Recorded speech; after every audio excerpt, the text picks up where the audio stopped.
Hello friends, I am doctor Juhi. इस video में मैं आपको बताने जा रही हूँ कि कॉन्ट्रैक्ट क्या होता है।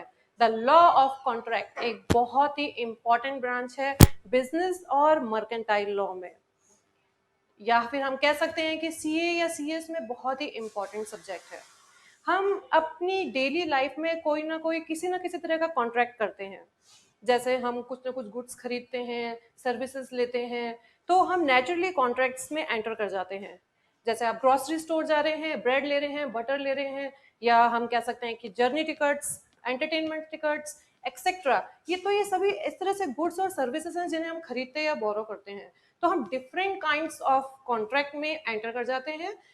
इस वीडियो में मैं आपको कॉन्ट्रैक्ट से रिलेटेड सारी डिटेल बताने जा रही हूं कि कॉन्ट्रैक्ट क्या होता है। इंडियन कॉन्ट्रैक्ट एक्ट 1872 में कॉन्ट्रैक्ट को डिफाइन किया गया है कि कॉन्ट्रैक्ट क्या है। इंडियन कॉन्ट्रैक्ट एक्ट को हमने 2 पार्ट्स में डिवाइड किया हुआ है।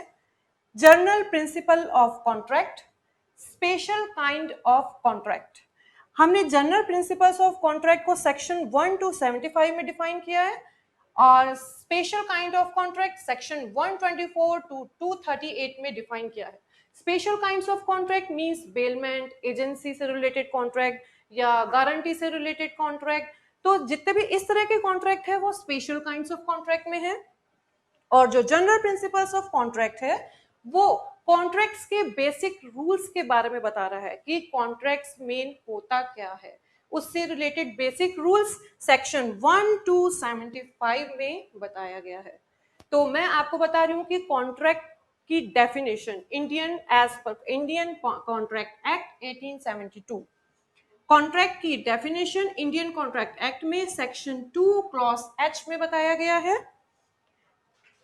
As Indian Contract Act Section 2 Clause H, an agreement enforceable by law is a contract।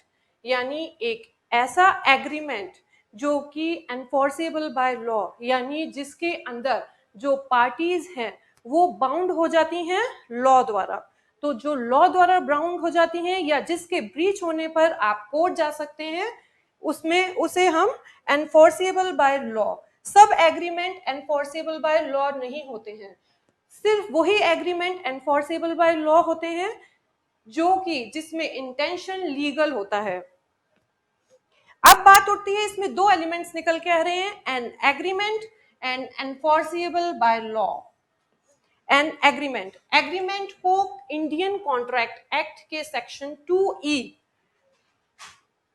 2E में डिफाइन किया है। Agreement is equal to offer plus acceptance.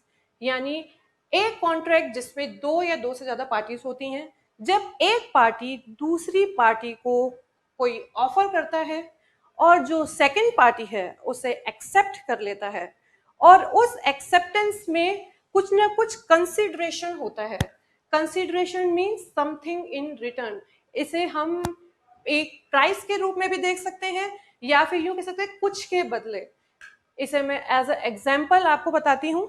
आप किसी शॉप पे जाइए, आपने कुछ सामान खरीदा, तो आपने शॉपकीपर से जो सामान खरीदा है वो आपके लिए कंसिडरेशन हुआ, और उसके बदले में आपने शॉपकीपर जो पे किया है वो हुआ शॉपकीपर का कंसिडरेशन।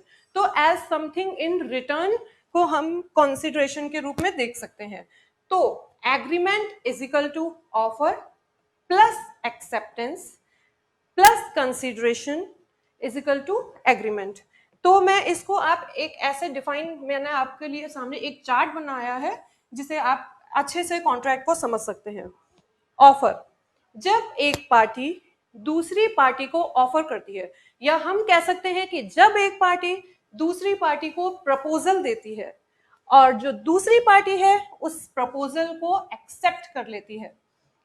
जैसे ही वो प्रपोजल एक्सेप्ट हुआ तो वो क्या हुआ, एक्सेप्टेड प्रपोजल।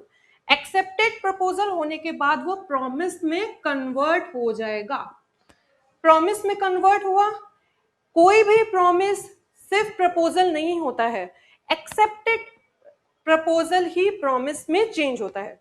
तो जैसे ही वो प्रॉमिस में चेंज हुआ, साथ में इसमें कंसिडरेशन जुड़ गया, कंसिडरेशन को मैंने आपको अभी बताया था कि कंसिडरेशन को हम समथिंग इन रिटर्न में डिफाइन कर सकते हैं।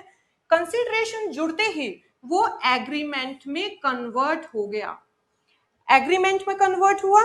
अब सब एग्रीमेंट कॉन्ट्रैक्ट नहीं होते हैं, सब एग्रीमेंट कॉन्ट्रैक्ट नहीं होते, सिर्फ वही एग्रीमेंट कॉन्ट्रैक्ट होंगे जो कि एनफोर्सिबिलिटी के साथ जुड़ जाएंगे, यानी जिसमें पार्टीज लीगल एक्शन ले सकती है, या फिर हम कह सकते हैं कि जिसमें लीगल ऑब्लिगेशन क्रिएट किया जा सकता है।